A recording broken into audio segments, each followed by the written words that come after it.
What up, film squad? I ended up going to a thrift store and finding this Minolta Vista QD. We're gonna shoot some Lomo 400. I want to quickly just say how thin this camera is. I think if all point and shoots were this thin, it would be better. This is a lot more pocketable. Can just slide into any pocket or bag really easily. Oh, this is a panorama camera, by the way, so it only shows this, not the full frame. So you'll see with the results. Gang gang. Hopefully it flashes me. That'd be dope. Hey, it flashed me.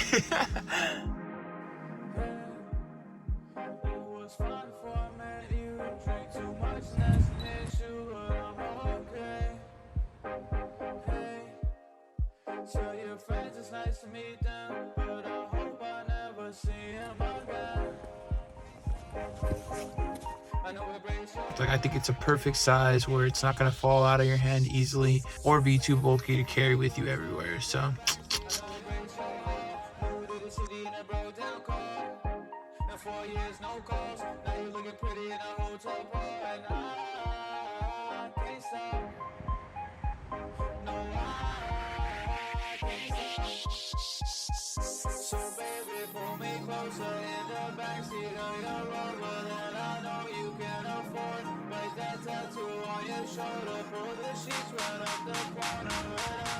in this vlog, I end up including the Minolta. I think it's right here. Can't really see my background. I include the Minolta Freedom 100D or something like that it's called. It's a 4 megapixel digital camera, but I ended up just including it with the vlog because I had it on me. And I also eventually want to start comparing those digital point and shoot cameras with 35mm point and shoots to create either similar or better results with either camera. Ultimately compare the results that we get from the cameras. So enjoy this comparison and let me know what you think. I have a shot from the Minolta Freedom QD and then the Minolta 4 megapixel digital camera, so that way you guys can see the difference and see the quality. I'm guessing that with some small tweaks you can get the digital photos to look a little bit more like film, but I haven't really messed around with that, to be honest.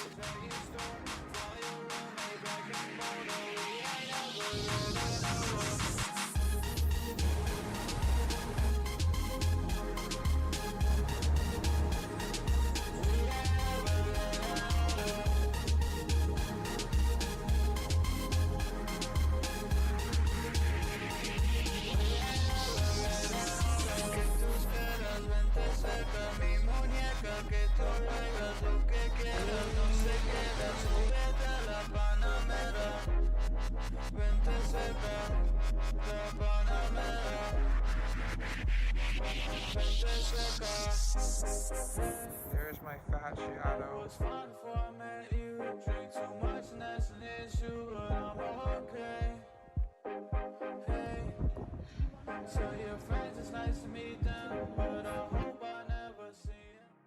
The Minolta Vista QD is another film camera that I recently sold from my purging of all my cameras, but it's actually a really great camera, very pocketable camera.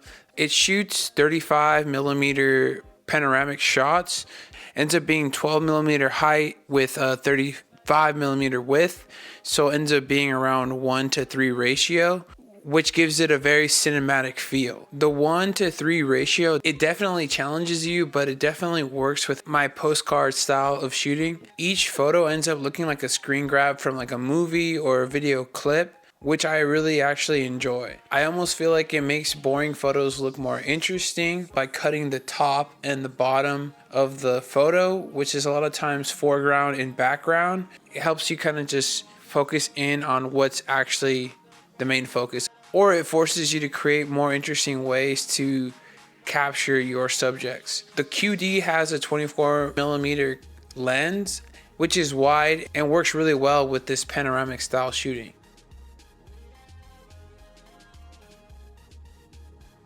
So now for some top shots.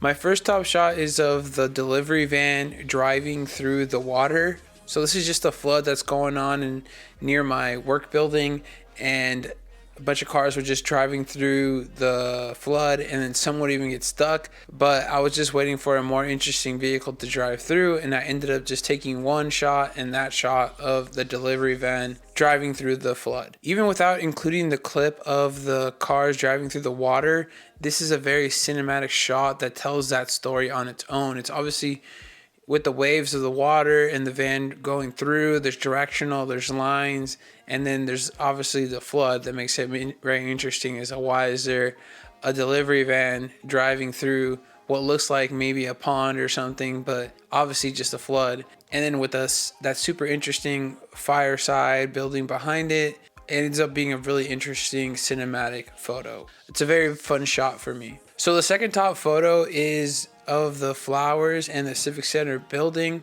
I really like how I filled the frame with the main character, the flowers, and then that ends up taking half of the frame, and then the other half of the frame is the background, which is the Civic Center building, which is a very interesting building in itself. I don't believe that I would have taken this shot if I didn't take the first shot, which is of the roses in that same exact kind of frame, being the main character.